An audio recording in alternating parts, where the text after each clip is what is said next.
जन्नतियों को अल्लाह तबारक व तआला ये नेमत भी अता करेंगे कि इनका दोज़खियों से मुकालमा होगा, दोज़खियों से मुकालमा होगा। आप जरा समझे बात को, यानी जन्नती लोग दोज़खियां ना गल्लां करने के, ये कुरान करीम में मौजूद है।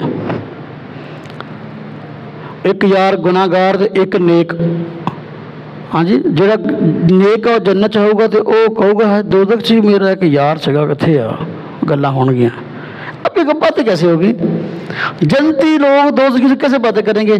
जन्नत है आसमानों से ऊपर, दोज़ख है सातों ज़मीनों से नीचे। ये गल्लां कितना होणियां जी, बात समझने की जरूरत है। इसलिए हम कहते हैं दीन को समझें, समझें। जब दीन को समझेंगे तो फिर किसी को समझा भी सकेंगे। अब ये मुकालमा होगा बिल्कुल बरहक है। बाद लोग बेवकूफ़ अपनी अकल को नजायज़ इस्तेमाल करते हुए कहते हैं नहीं नहीं ये सब झूठा। कुरान करीम में मौजूद है ये मुकालमा होगा उनका आपस में, जन्नतियों का और दोज़खियों का। अब ये कैसे होगा कि अल्लाह पाक पर्दे हटा देंगे। जो जन्नती लोग जन्नत में मौजूद हैं सातों आसमान से ऊपर, तो दोज़ख सातों ज़मीनों के नीचे हैं, वहाँ मौजूद हैं, वो वही रहेंगे, वो भी वही रहेंगे। जन्नती लोग दोज़ख से नहीं आने गल्ला करने वास्ते, पर्दे हट जाएंगे, पर्दे हट जाएंगे, दोनों आमने सामने जाएंगे। अब जन्नती लोग दोज़खी से मुकालमा करेंगे। क्या मुकालमा करेंगे, क्या बातें करेंगे?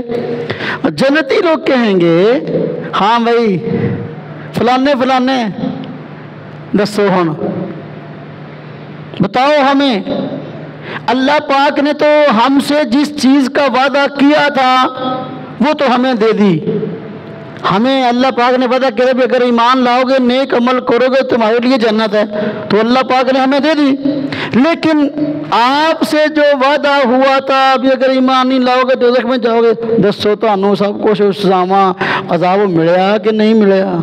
दसो हुण तुसीं कहंदे सी सानू कुछ नहीं होना, दसो सानू जवाब दो।